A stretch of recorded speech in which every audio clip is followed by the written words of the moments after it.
yesterday, nice as it could be across the Northeast. Rough seas still from the channel. Lots of sunshine. Oh, would you look at Washington, huh? I'm going outside today. Anyway, we're going to have a pretty day. Temperatures will be high pressure. 77 This is just the beginning, because another cold front moves in Thursday night. Could trigger around shower activity. It drops the temperatures even more. Just gorgeous on Friday, Saturday, and Sunday. Low 70s. 7-day outlook, sunny and dry. Getting up to 8.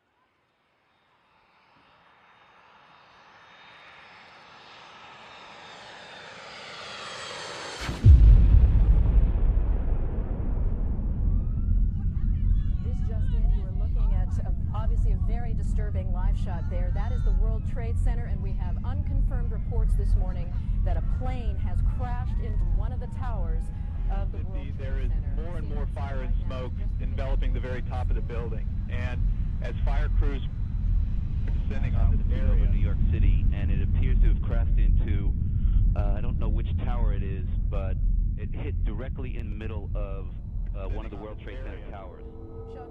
It does not appear that there's any kind of an effort up there yet. Now remember, oh my God. Oh my goodness, there's another one. This seems to be on purpose. Oh my goodness, now it's obvious, I think, that there's a second plane into the second tower. This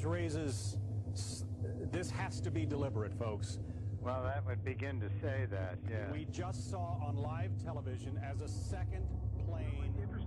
Interesting enough, just yesterday I received, I think it was just yesterday, a bundle of leaflets from your organization in Leesburg warning of terrorist attacks in America here very shortly.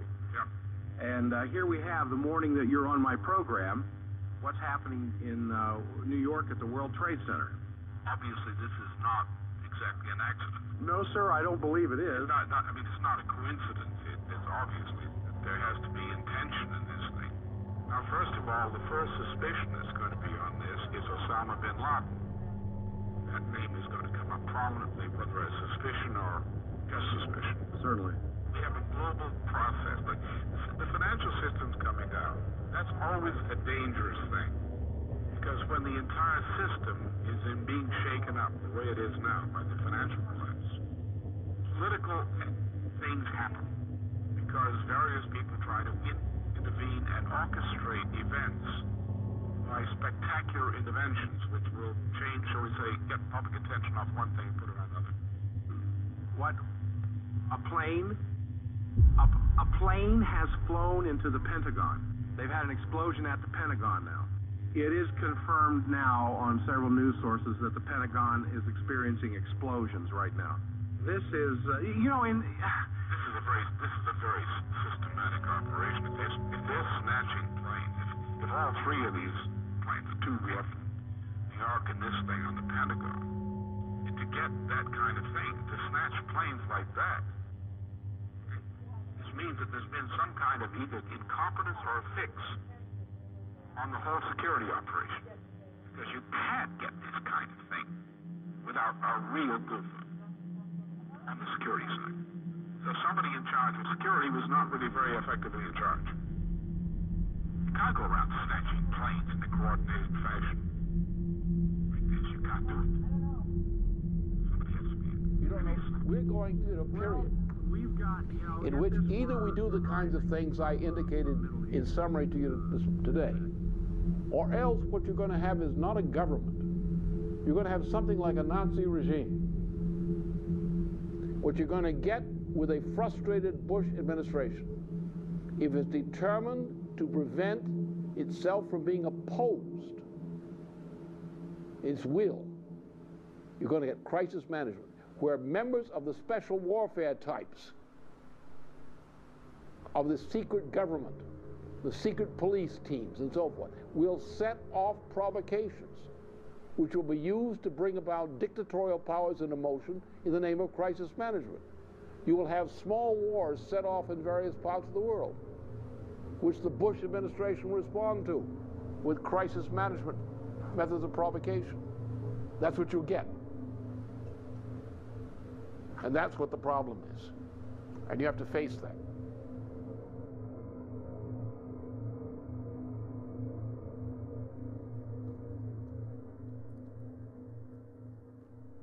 8 months before the September 11, 2001 attacks, Lyndon LaRouche forecast that due to the oncoming economic breakdown crisis and the makeup of the incoming Bush administration, the United States was at high risk for a Reichstag fire event.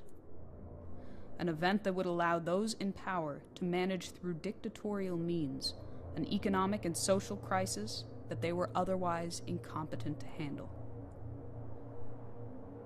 We are presently living in the unbroken wake of that history. Those dictatorial measures established as crisis management in the hours, days, and years following the attack continue. They are expanding under President Barack Obama. The cover-up of the available facts of 9/11 continues, presumably for the benefit and ongoing partnership with the true culprits. The events in New York City and Washington, D.C. were calculated to set into motion an action waiting to be unleashed. The United States and much of the world has lived through the unfolding effects of that day and are now closer than ever to losing the United States as a nation and what that means for civilization. This is a story of the ongoing acts of war against the United States by a foreign power and the complicity of its closest allies within the government itself. What follows is living history.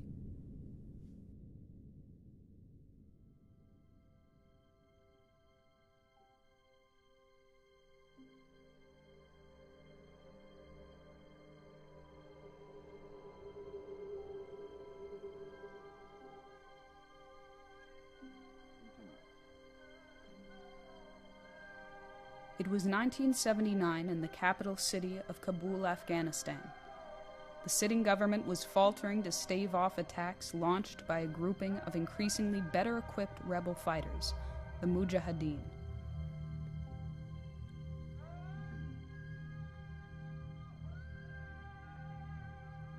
On Christmas Eve of that year, KGB units seized control of the presidential palace, assassinating the once pro-Moscow president and installing a new president who announced from Soviet territory that the Russian armed forces had been invited to intervene.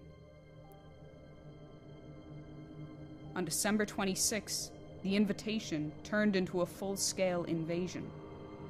Soon after, nearly 90,000 Soviet troops were inside Afghanistan, beginning a 10-year war and occupation which would end only shortly before the Soviet system itself collapsed.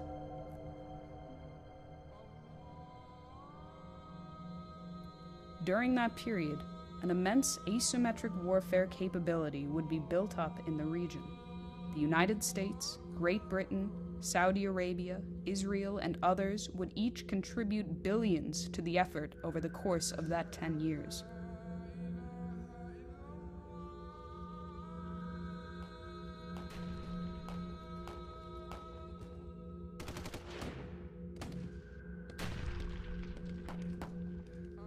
The funds would go toward building a financial nexus to support the clandestine operations.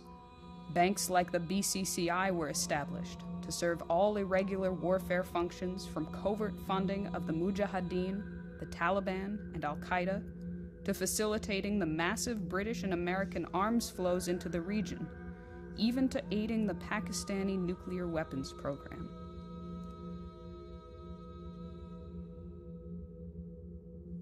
Funds would also enable the buildup of the now trillion-dollar dope trade out of a region where prior to 1979 there were virtually no opium plantations or heroin refining. So you have a history of financing covert wars and resistance operations through the use of opium, and it was a British policy. In a relatively short period of time, opium production in the Golden Triangle region of Southeast Asia was greatly reduced, and suddenly opium production began to flourish in what was called the Golden Crescent region of Central and South Asia, particularly inside Afghanistan. Between the U.S. official funding and the matching funds that were provided by Saudi Arabia, pretty much dollar for dollar, you still could not account for the overall costs of this very extensive military operation using a surrogate Afghan Mujahideen apparatus made up of not only Afghanis, but people recruited from all of the ghettos, the most impoverished areas of the Maghreb region of North Africa. The interest behind the drug and weapons trafficking operation has been known to the region since the 19th century as the British Empire's Opium Wars, or alternately, the Great Game. The modern name put on this operation was the Ark of Crisis. British intelligence asset Dr. Bernard Lewis would coin the phrase and promote the spread of radical Islamic fundamentalism as the basis for the recruitment of the Mujahideen's irregular warfare forces, intending to weaken the adversary, the Soviet Union, from within. This would be adopted by the Carter administration under the guidance of National Security Advisor Zbigniew Brzezinski, who would later gloat of providing the funding to the Mujahideen, saying, "We didn't push the Russians to intervene, but we knowingly increased the probability they would." On behalf of British intelligence, Bernard Lewis sold to Brzezinski and the Carter administration the idea that they should promote Islamic fundamentalism, running across what they called the Ark of Crisis or the Crescent of Crisis policy. And what Bernard Lewis argued was that you could create an entire zone of instability along this southern region of the Soviet Union by promoting Islamic fundamentalism. Brzezinski bragged about the fact that he had gotten President Carter to sign off on an intelligence finding in the early spring of 1979, activating what would become the Islamic fundamentalist Afghan Mujahideen apparatus.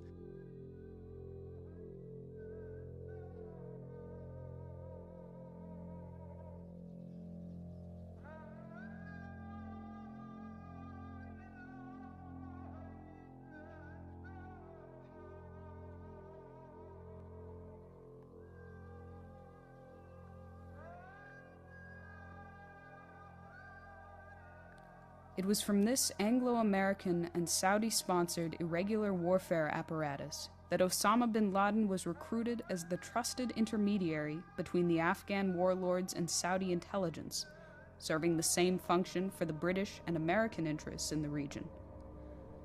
Following the war, Osama remained a protected asset.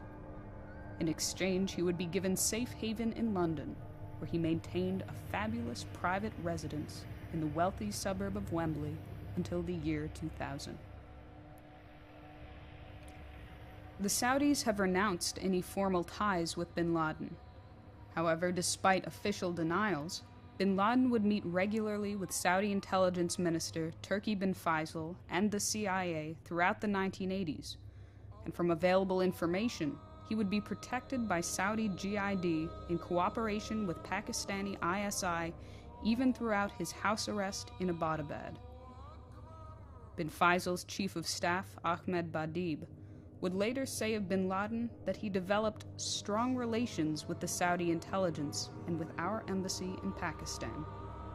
We were happy with him. He was our man. He was doing all what we asked him. Americans are asking, who attacked our country? The evidence we have gathered all points to a collection of loosely affiliated terrorist organizations known as Al-Qaeda.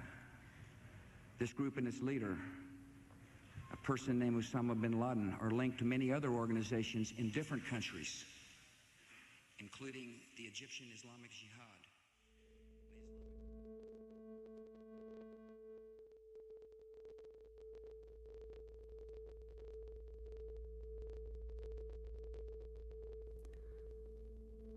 Once the Soviet forces retreated from Afghanistan, the Anglo-American-sponsored Mujahideen, together with their extensive drug and arms trafficking apparatus, were dumped on the world as a legion of special forces-trained mercenaries for hire.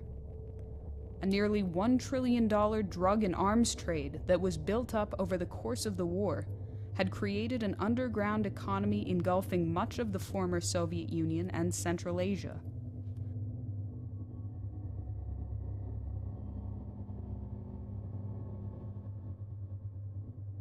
But the flow of hard money from the drug and arms trade was increasingly what the international banking system relied on for capital.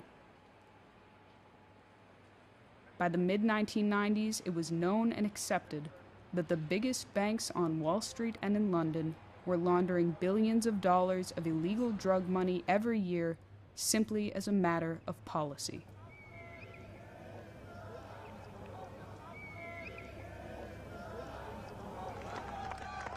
Die Zurückhaltung wird genutzt. Zunächst springen zwei Männer von der Mauer und gehen in Richtung Osten auf das Tor zu. The fall of the Berlin Wall and the collapse of the Soviet system began a new era in world affairs. It was a time that could have been defined by the Strategic Defense Initiative, the East-West economic reconstruction proffered through circles in the Reagan administration by Lyndon LaRouche, but became a turn toward a new Roman Empire, the system of globalization, inaugurated through the partnership of British Prime Minister Margaret Thatcher, President George H.W. Bush, and French President François Mitterrand. Germany and continental Europe were bound under the Euro system. The former Soviet economy was turned into a raw materials exporter. State assets were sold for scrap. The territory itself was cannibalized to maintain what the British called a balance of power. Without the threat of the Cold War, the United States gave up even the pretense to a productive economy. Military production itself was transformed under the revolution in military affairs, entrusting national defense to private military mercenary forces and shifting to so-called smart weaponry. At this time, a global partnership was rekindled, and the Bush senior administration revived the treasonous Anglo-American special relationship with the stated purpose of creating a Pax Americana.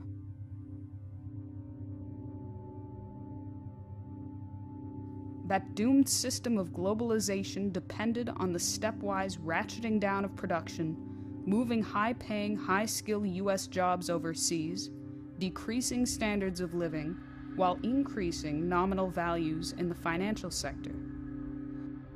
With the sequential crashing of fictitious asset bubbles, the telecommunications bubble, the dot-com bubble, and soon the housing bubble, new means were required to hold that system together. Nothing less than a veritable fascist dictatorship over the nation wielding the greatest military force and the greatest economic force would make a suitable partner in securing that globalized system. But it required a casus belli. In early January of 2001, before the inauguration of George W. Bush as president, I warned that the general nature of the catastrophe would be that the U.S. economy would be a failure. The policies of Bush would be a total failure. We were headed into a downslide, which in fact has happened all throughout this period. And the thing we had to fear from inside the U.S. government, that someone would set off a form of terrorist incident within the year which would shock the nation into submission. Now, certain facts are not known, and I shall not say what I know now, but I shall say that I do know, beyond doubt, that 9/11 was an inside job.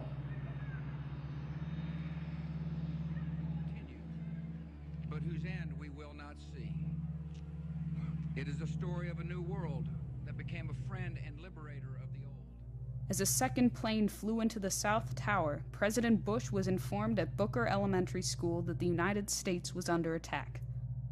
Vice President Cheney was ushered into an underground bunker as procedure in the continuity of government plan.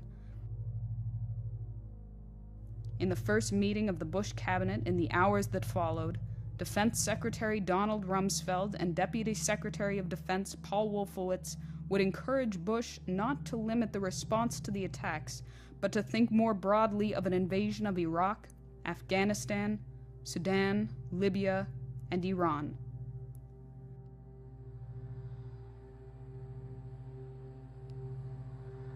In the next 24 hours, all flights in U.S. airspace were grounded, yet a private aircraft landed in Washington, D.C., carrying the head of the British Secret Intelligence Service, MI6, and the Deputy Chief of Britain's Domestic Intelligence Service, MI5. Later, CIA Director George Tenet would reflect, saying, "I still don't know how they got flight clearance into the country."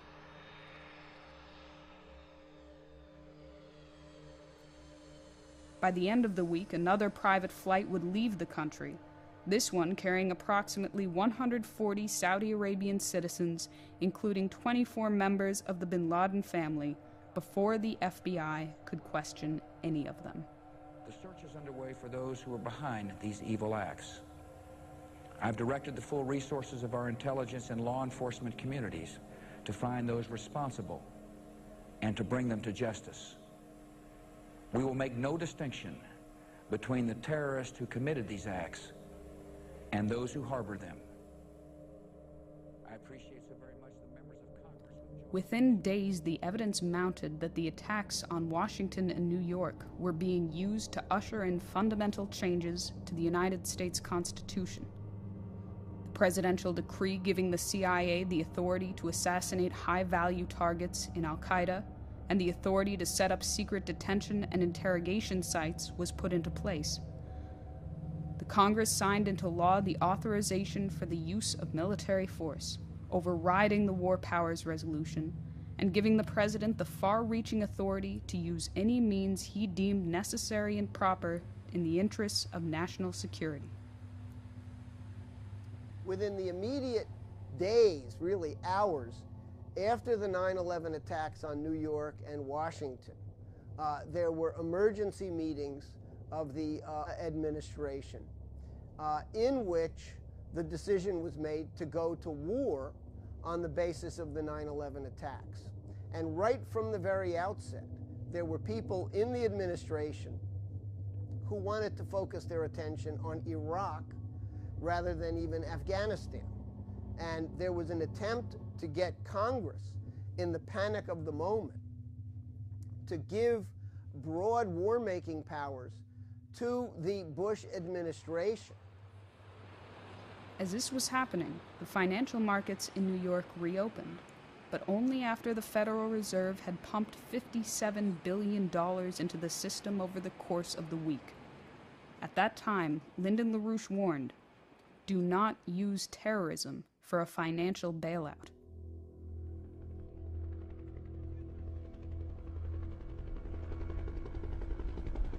By early October, the United States had declared war on Afghanistan.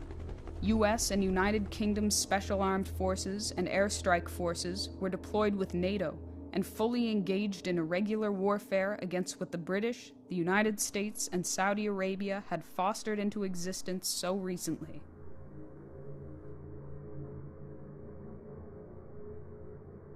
Too soon, what many Americans had seen as their guaranteed rights as citizens were being fast eroded. Whatever trust was invested in the government was turned to deep pessimism, as was any idea that justice was being served for the attacks against America. By 2002, it was clear, particularly in military circles, that an additional sacrifice would be demanded of young men and women to no purpose, this time in Iraq.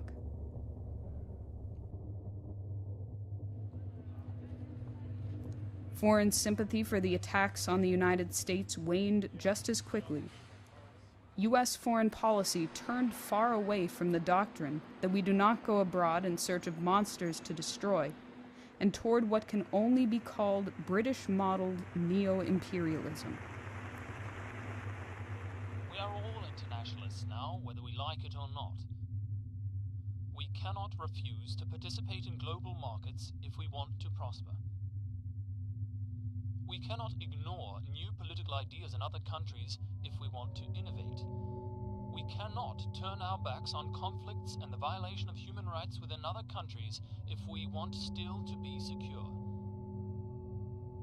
On the eve of a new millennium, we are now in a new world. We need new rules for international cooperation and new ways of organizing our international institutions. America has no truer friend than Great Britain. Once again, we are joined together in a great cause. So honored the British Prime Minister has crossed an ocean to show his unity with America. Thank you for coming, friend.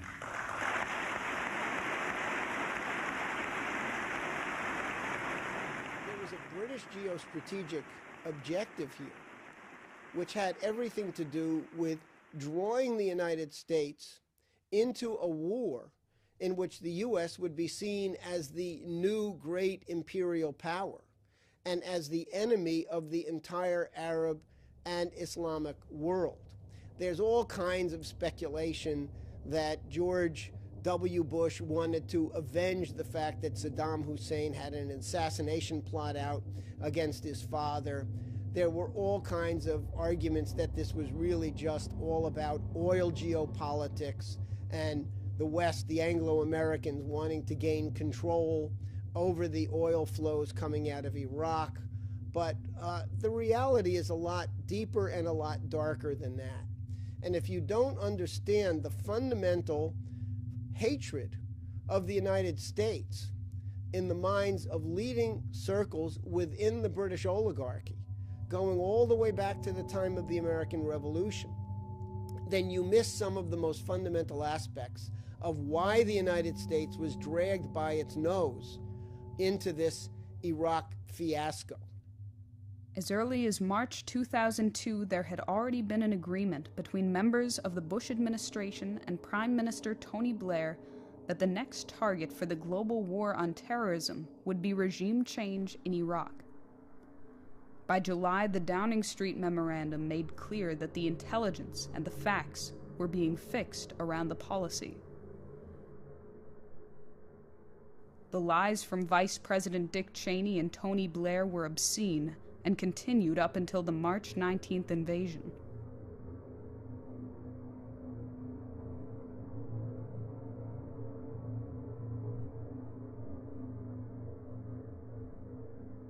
It was said that Saddam had long-standing ties to al-Qaeda and Osama bin Laden, that the entire operation would take weeks, it would be a cakewalk, and the United States would be welcomed as liberators.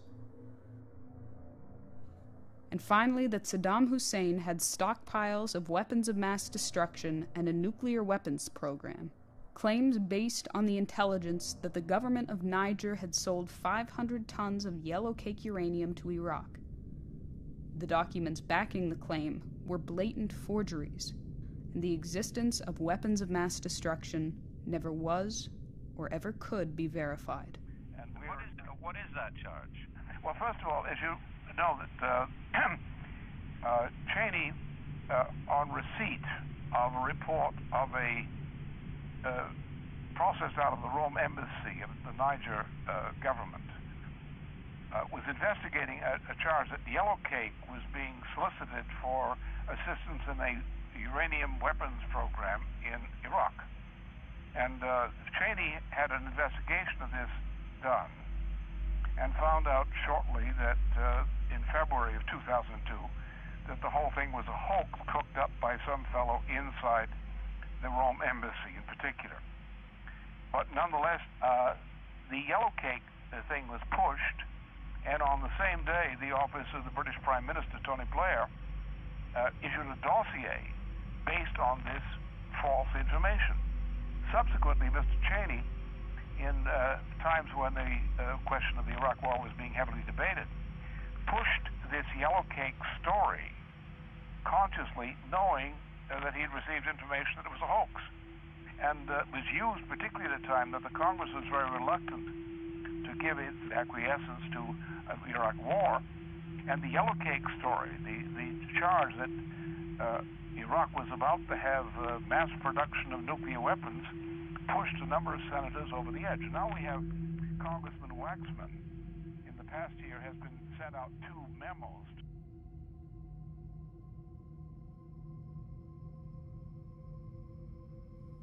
By winter of 2003, the anti-war demonstrations had grown immense. The largest protests in human history took place February 15th in cities around the world. At the United Nations, leaders representing billions of citizens in Asia, Africa, Europe, and South America opposed the war. And the head weapons inspector failed to uncover WMD stockpiles corroborating the US and UK justification to go to war. This stained the operation as a war of aggression, which can only be dealt with by bringing charges of war crimes against its authors.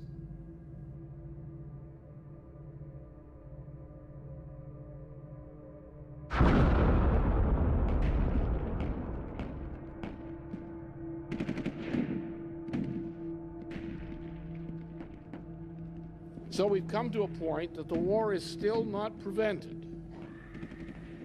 But we have seen the world move from a point of pessimism about an inevitable war to a strong conviction, even from leaders of nations who had shown cowardice or wavering beforehand, who are now determined on behalf of the human race as a whole, this war shall not happen.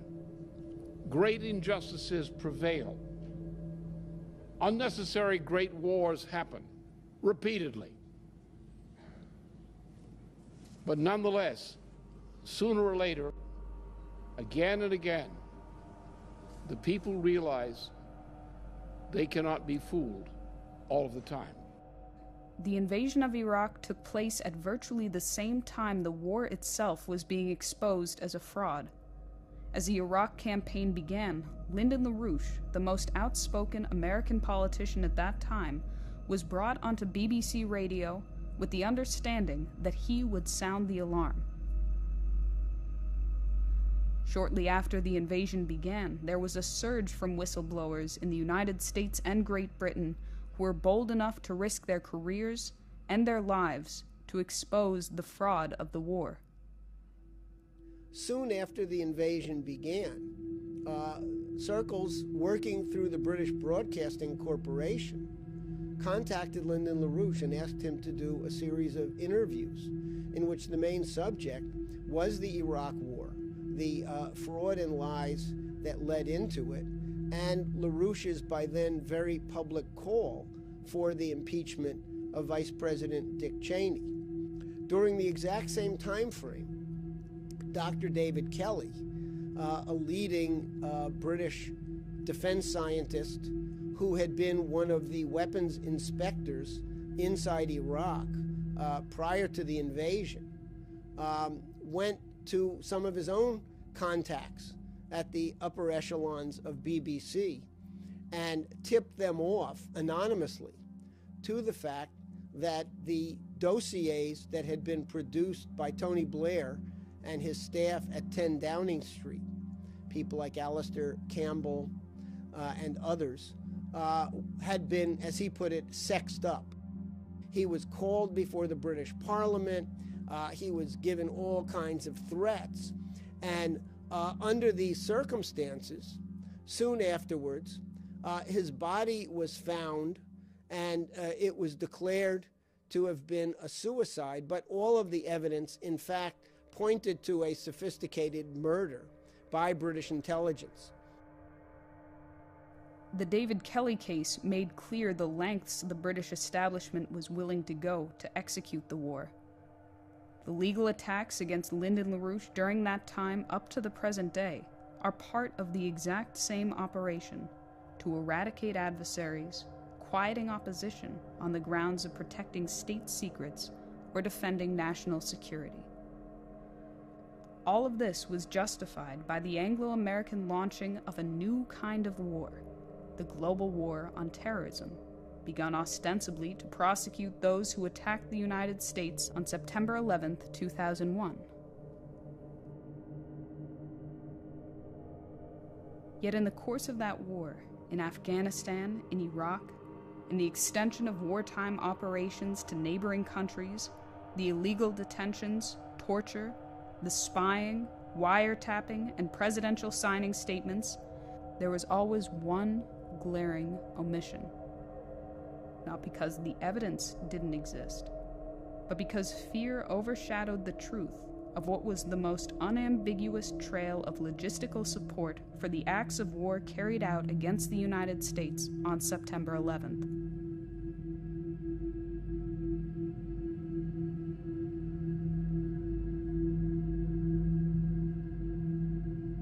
When Al-Hazmi and Al-Midar moved into the community, did you play any role in helping them get adjusted? Did you in any way help them? No. No one ever suggested to me that I provide the hijackers with assistance. When they were trying to get an apartment, they were not able to pay the security deposit, but you were able to. Yes. I made the security deposits in that apartment. No, I disagree very much with the way pursued by them in that attack. When you met Hazmi and Midar, you had gone to the Saudi embassy in Los Angeles and from them that you should be helping the two individuals in question. What do you think of all this? What do you think of all this? What do you think about the allegations that you helped support individuals responsible for these attacks? That they describe me as a Saudi spy? That hurts me very much.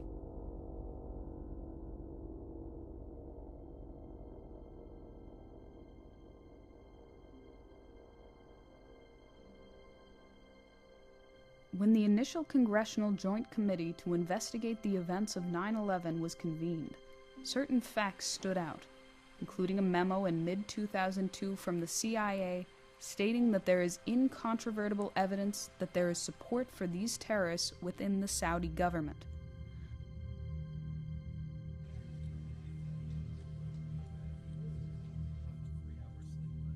Former Senator from Florida and head of the Senate Intelligence Committee, Bob Graham, and senior Senator from Alabama, Richard Shelby, pulled together the case of the Saudi royal family support for two of the known terrorists, Nawaf al-Hazmi and Khalid al-Midar. As the committee concluded their initial report in December 2002 and prepared to publish their findings, they ran up against immense opposition. When the committee report reached the president's desk, it was decided that the 28 pages dealing with the Saudi role in the attacks would be removed and classified. When members of the initial inquiry, like Senators Graham and Shelby, were reconvened as part of the official 9/11 Commission, they tried to review the material in the 28 pages, but they were prohibited from looking back at their own research. Senator Shelby, who was the vice chairman of the Senate Intelligence Committee and who was a Republican, reread those pages shortly after they were classified, and I also reread them. Independently, we both came to the same assessment that 95% of the material that had been classified could have been released to the public. It did not represent concealment of national secrets or of sources and methods by which information is obtained. My own personal conclusion was that the evidence of official Saudi support for at least two of the terrorists in San Diego was, as one CIA agent said, incontrovertible. That led us to another question. Why would the Saudis have provided that level of assistance to two of the 19 hijackers and not the other 17? There wasn't an adequate attempt to answer that question.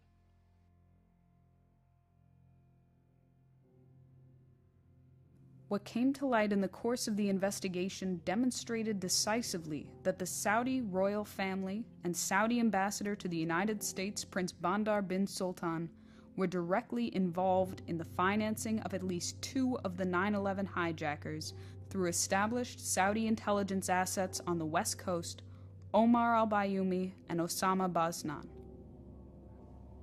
What happened is the following. Around New Year's of 2000, two Saudi nationals arrived at Los Angeles International Airport, and they were met there near the airport by two known agents of Saudi intelligence.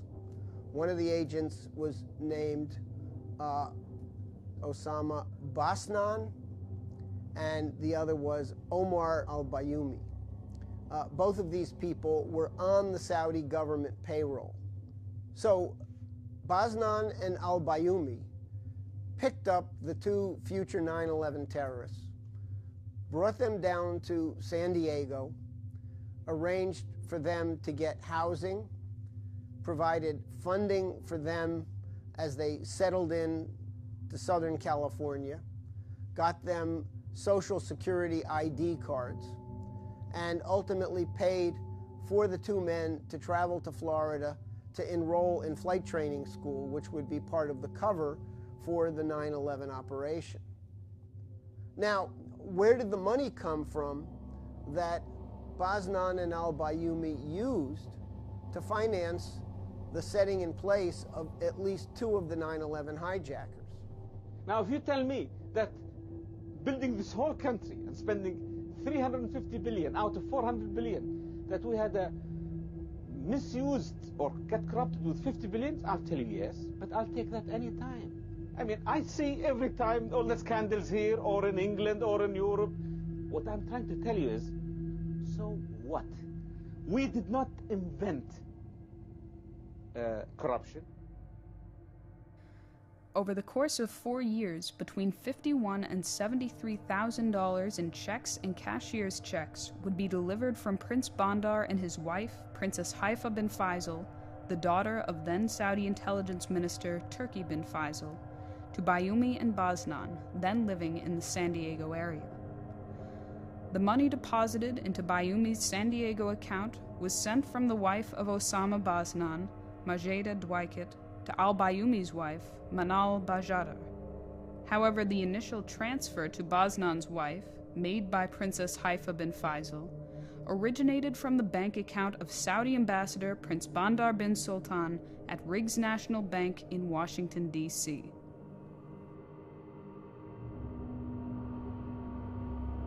So we're not talking about secondary or incidental connections here into the Saudi royal family and the Saudi government. These connections don't go any higher.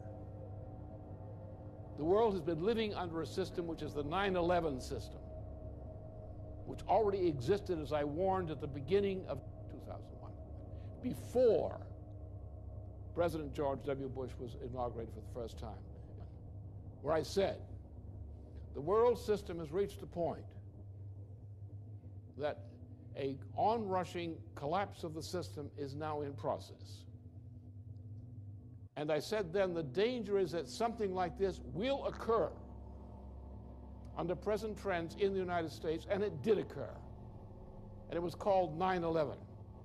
Now, without going into the details of what we know and what we don't know about how 9/11 was orchestrated, we know that the only means by which this kind of thing is orchestrated is found in one location, in a financial complex which is centered in the identity of the BAE. Now that's the mystery of 9/11.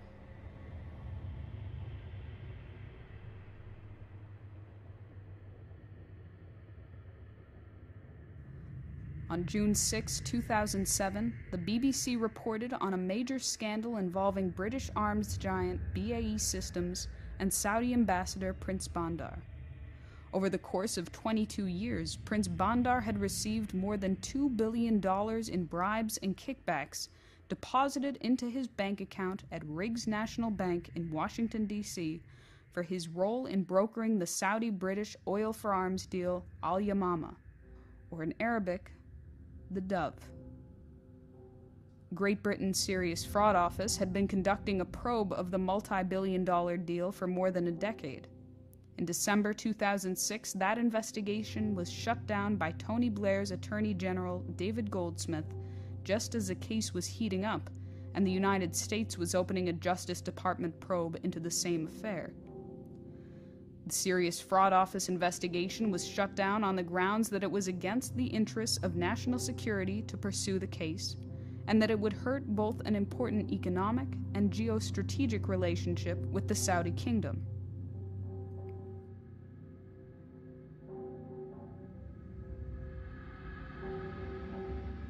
At the end of both the Soviet-Afghan and Iran-Iraq wars, Saudi Arabia prepared in the mid-1980s to purchase aircraft and other military hardware to better outfit their air force. In the United States, any such purchase by the Saudis would require congressional approval. In Britain, under the Defense Export Service Organization, no parliamentary approval was needed.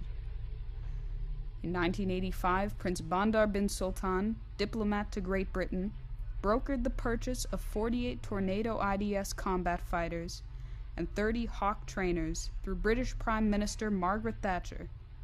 The two were so trusting in the exchange that the deal was sealed with a simple handshake. The estimated value of the hardware delivered to the Saudis from BAE was approximately $40 billion, not counting an approximate 40% markup on the equipment to provide for bribes and official kickbacks for the relevant parties involved, such as Prince Bandar. In exchange, the British were to receive one supertanker of oil every day, approximately 600,000 barrels of oil per day for the entire life of the Al Yamama contracts, which are still intact to this day. That oil, costing the Saudis roughly $5 a barrel to pump out of the ground, would be sold on the international spot market through British Petroleum and Royal Dutch Shell at market value. By 2007, over the 22-year course of the contract, the most modest estimates for the cumulative value of the oil was approximately $160 billion. The cumulative value of the arms, $80 billion. That left somewhere between $80 to $100 billion unaccounted for. To put it very mildly, the numbers didn't add up. From the Saudi standpoint, it was a pretty good deal because the oil that they provided over a period from 1985 through 2007, which was when EIR did its study, the total cost was under $25 billion. So the Saudis got $40 billion in military equipment and services, $20 billion in bribes and kickbacks, and the total cost from their standpoint was $25 billion in crude oil. So in other words, somewhere between $80 and $100 billion was unaccounted for, and in fact had been set up in offshore bank accounts to function as one of the biggest unregulated covert intelligence funds that had ever been assembled.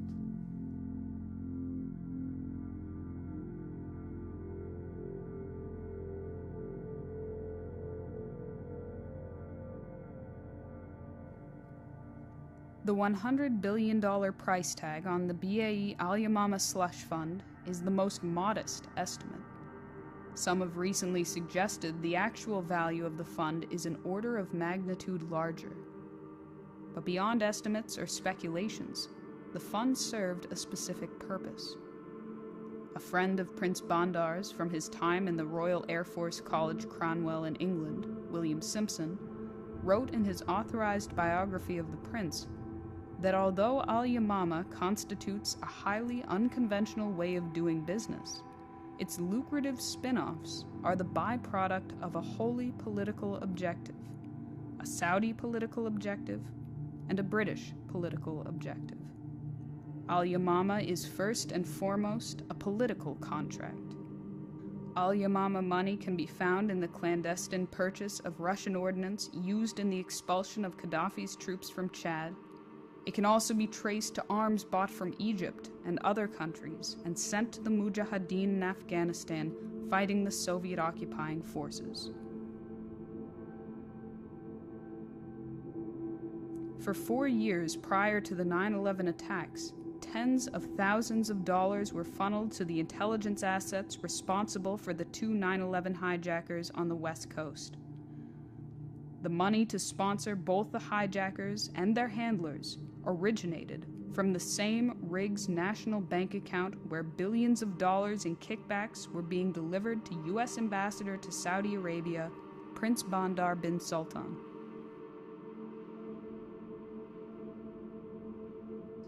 From the available evidence, it is known that the logistics to run 9/11 were provided through the BAE Al Yamama Slush Fund, a British-Saudi political agreement. Presently, the Al Yamama Slush Fund represents the biggest pool of clandestine cash in history. It is protected under Her Majesty's Official Secrets Act and buried in the closely guarded finances of the City of London and offshore, unregulated financial havens under British dominion.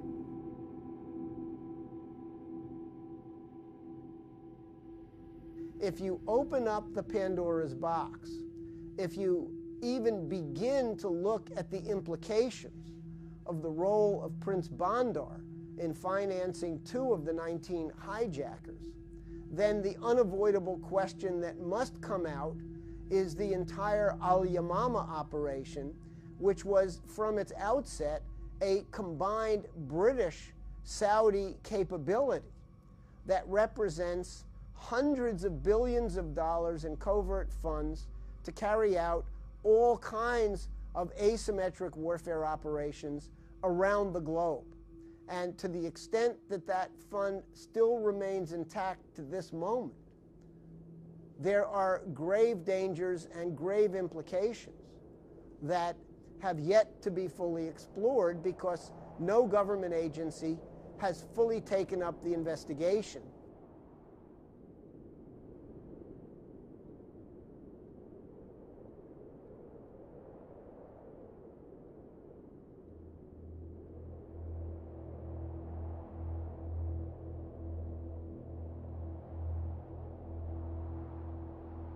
Eight months before the 9/11 attacks, Lyndon LaRouche warned that as a response to the economic conditions, the incoming administration would attempt a dictatorial coup to control the situation through crisis management.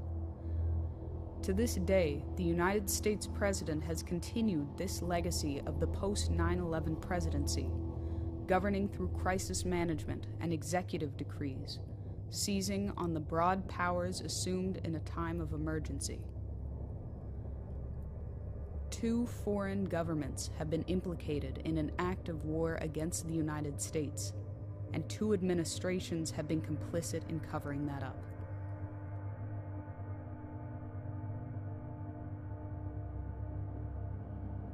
In turn, under the continuing cover-up of the available facts of the 9/11 attacks, Americans have been complicit in perpetrating imperial warfare against other nations.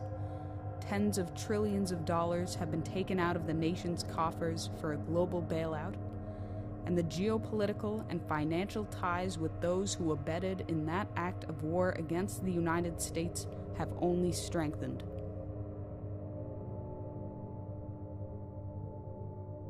Good evening. Tonight, I can report to the American people and to the world that the United States has conducted an operation that killed...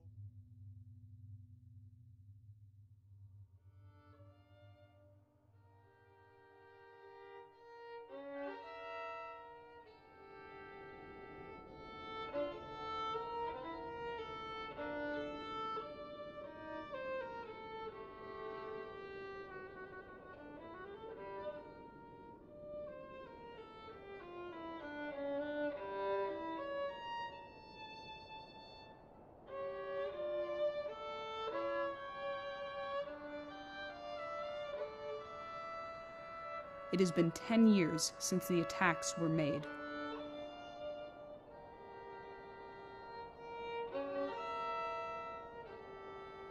Who benefit?